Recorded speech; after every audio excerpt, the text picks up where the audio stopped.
आज के रॉ ने एक बार फिर प्रूव कर दिया कि रोमन रेंज चाहे कितने भी स्मार्ट हो जाए, लेकिन सेथ रॉलिंस उनसे एक कदम आगे ही निकल जाते हैं। समर स्लैम से पहले रोमन रेंज और सेथ रॉलिंस का लास्ट फेस ऑफ था। रोमन रेंज जैसे ही रिंग में आए वो अपनी बात शुरू ही करने वाले थे, तभी सेथ रॉलिंस का म्यूजिक हिट हुआ और सेथ रॉलिंस सीधा रिंग में आ गए। सेथ रॉलिंस ने रिंग में आते सबसे पहले बोला, लॉस एंगल्स एक्नॉलेज मी। इसके बाद सेथ ने रोमन की तरफ देखा और बोला, तुम इस कंपनी के सबसे बड़े सुपरस्टार हो सकते हो, तुम एक वॉकिंग मेन इवेंट हो, लेकिन एक चीज है जिसमें तुम कभी मुझसे बेटर नहीं हो सकते, और वो है प्रोफेशनल रेसलिंग। रोमन ने तुरंत जवाब दिया और सेथ को एसहोल बोला। उसके बाद सेथ ने मुस्कुराया और बोला, गिल्टी। उसके बाद सेथ ने रोमन को याद दिलाया कि रेसलमेनिया 31 में क्या हुआ था और फिर रोमन की फैमिली को बीच में ले आए। सेथ ने रोमन को सीधा चैलेंज दिया कि समर स्लैम के बाद उनके बच्चे भी देख लेंगे कि उनके फादर फिर से सेथ रॉलिंस से हार गए। ये बात रोमन रेंज को बिल्कुल भी पसंद नहीं आई। रोमन रेंज ने बिना एक भी सेकंड वेस्ट किए सेथ पर सुपरमैन पंच दे मारा। उसके तुरंत बाद एक जबरदस्त स्पेयर भी लगा दिया, लेकिन रोमन यही नहीं रुके। उन्होंने सोचा कि इस रिवलरी को भाई स्टील चेयर के बिना एंडिंग करना सही नहीं रहेगा,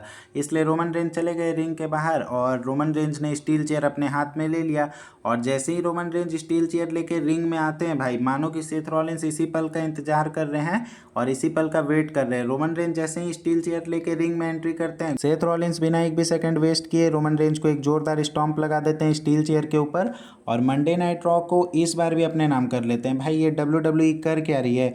मतलब रोमन रेंज एक स्टॉम्प खा के सो जा रहे हैं और सेथ रॉलिंस भाई सुपरमैन पंच स्पेयर के बाद भी खड़े हो जा रहे हैं। ये चल क्या रहा है? ये समर स्लैम को किस डायरेक्शन में WWE लेके जा रही है? मुझे तो कुछ समझ नहीं आ रहा है।